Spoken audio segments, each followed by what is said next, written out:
Bien au contraire. Le but de cette manif, c'est quoi? C'est d'appeler à la tolérance, à la reconnaissance des droits des minorités sexuelles telles qu'elles sont représentées. Bon. Donc c'est une manif qui est pour le pluralisme, la tolérance et l'acceptation de la différence. Donc comment, dans une manifestation avec de tels mots d'ordre en principe, en arrive-t-on à des slogans qui propagent la haine, et en plus la haine contre certaines personnes? Il n'a pas l'air vraiment de propager la haine, attendez, franchement. Vous jugez quoi sur le look? C'est la Pride. Mais quelle Pride? C'est parce qu'il a un Marcel et des moustaches qui ne propagent pas la haine? C'est quoi votre argument, là? C'est pas ça le problème. Franchement, et donc, ça c'est la première chose. La deuxième chose, c'est que, excusez-moi, qui aujourd'hui menace les homosexuels, les couples lesbiens, etc. en France? C'est pas le Rassemblement National, c'est pas Marine Le Pen, et c'est certainement pas Florian Philippot. Rappelez-moi. Qui les menace? Répondez à cette question. Rappelez-moi les droits sur le mariage pour tous, la position notamment d'Éric Zemmour, qui menace les droits. Qui menace les droits des homosexuels? Pardonnez-moi. Excusez-moi, mais on a beaucoup de. C'est quand même l'extrême droite en général. Ah oui, non. Par contre, il n'y a pas de menace islamiste. Ils sont partout. Les couples homosexuels peuvent se balader dans. Attendez, les couples homosexuels peuvent se balader dans le 9-3, main dans la main, sans aucun risque. L'ennemi aujourd'hui, c'est l'ennemi des LGBT, c'est le RN et Philippot aujourd'hui. Ne me poussez pas dans ces retranchements-là, parce que je n'ai aucune tolérance pour le radicalisme musulman. Et je peux vous dire également. Donc s'il y a un rigorisme et un radicalisme musulman anti-homo, je suis absolument contre. Je vais compléter votre culture générale. On peut tout à fait être gentil. Oui, j'en manque. On peut tout à fait être, comment dirais-je, ne pas être contre l'homosexualité de manière générale et être contre le mariage pour tous. Et j'en connais plein des homosexuels qui sont contre le mariage. Martin, parce que le problème, c'est que Monsieur Leboeuf fait partie de tous ces gens qui respectent toutes les fiertés, les fiertés sexuelles, la fierté noire, la fierté algérienne, la fierté de l'homosexuel. Je peux pas Je peux pas vous laisser dire ça. Moi, je suis français. Je suis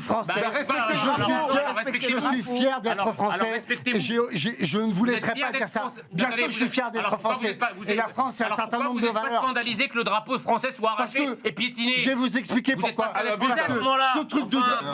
On vire pas la mérite, on vire le respect du drapeau. Excusez-moi. Mathias Leboeuf, est-ce que vous pensez à un moment qu'il y a des gens qui sont morts pour ce drapeau à travers les siècles? Il y a des gens qui sont tombés, qui ont donné leur vie et leur sang pour ce drapeau. Et ça ne vous choque pas que ce drapeau soit arraché et foulé aux pieds? Excusez-moi, le drapeau, c'est pas simplement un tissu. Le drapeau, c'est un symbole d'allégeance. C'est un symbole pour lequel des générations ont sacrifié leur vie, leur liberté, etc. C'est un argument.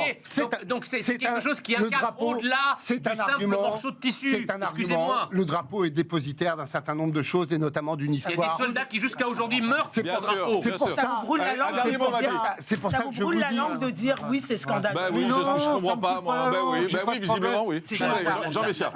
La perspective est pas du tout hypothétique. Il suffit juste qu'Emmanuel Macron démissionne avant la fin de son mandat et se représente en 2027, ce qui serait parfaitement possible. Et d'un point de vue de la Constitution, ça serait même constitutionnel. Ça, c'est la première chose. La deuxième chose, si vous voulez, qu'aurait-on pensé si ça avait été, d'ailleurs on l'a pensé parce que ça s'est arrivé, dans un pays qui s'appelle la Russie. D'accord?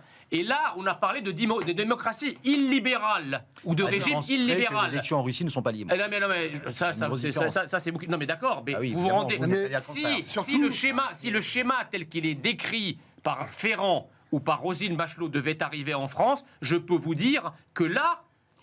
Si ça avait été ailleurs, vous auriez critiqué en pointant une dérive dictatoriale et une dérive autocratique du pouvoir. En un mot, monsieur Messia, vous avez critiqué Viktor Orban parce que ça fait 3 fois ou 4 fois qu'il a été élu démocratiquement. Rien que ça. Et pourtant, les élections en Hongrie sont libres. Pour le coup, c'est un membre de l'Union européenne. Et là, par contre... Or, vous avez entendu cette analyse, il sait de quoi il parle, lui, au moins. Et il nous dit c'est pas si simple que ça, c'est beaucoup plus complexe. Bien sûr, vous savez, il suffit de regarder l'histoire de la Russie. La Russie a un rapport au temps et à l'espace qui n'est pas du tout le nôtre, en fait. Donc c'est pas parce que Poutine laisse faire, ordonne qu'on évacue son quartier général à Rostov pour laisser y rentrer Prigojine. C'est pas parce qu'il laisse Prigojine arriver même jusqu'à 200 km de Moscou que l'affaire est pliée, la preuve, et puis c'est pas fini. Vous savez, lorsque la Wehrmacht envahit l'Union soviétique en 1941, Staline ordonne le retrait de toutes les troupes et l'armée allemande avance pendant des mois et des mois sur des kilomètres. Et à l'époque, tous les Occidentaux donnaient le régime soviétique mort. On connaît la suite. Donc là, effectivement, Poutine, en bon russe, en bon dirigeant russe, peut temporiser, peut laisser venir le danger, le désamorcer. Mais bon, je pense qu'une commande de polonium doit être en cours parce que l'avenir de Prigojine, à mon avis, il est pour maintenant assez déterminé, on va dire, pour dire les choses politiquement.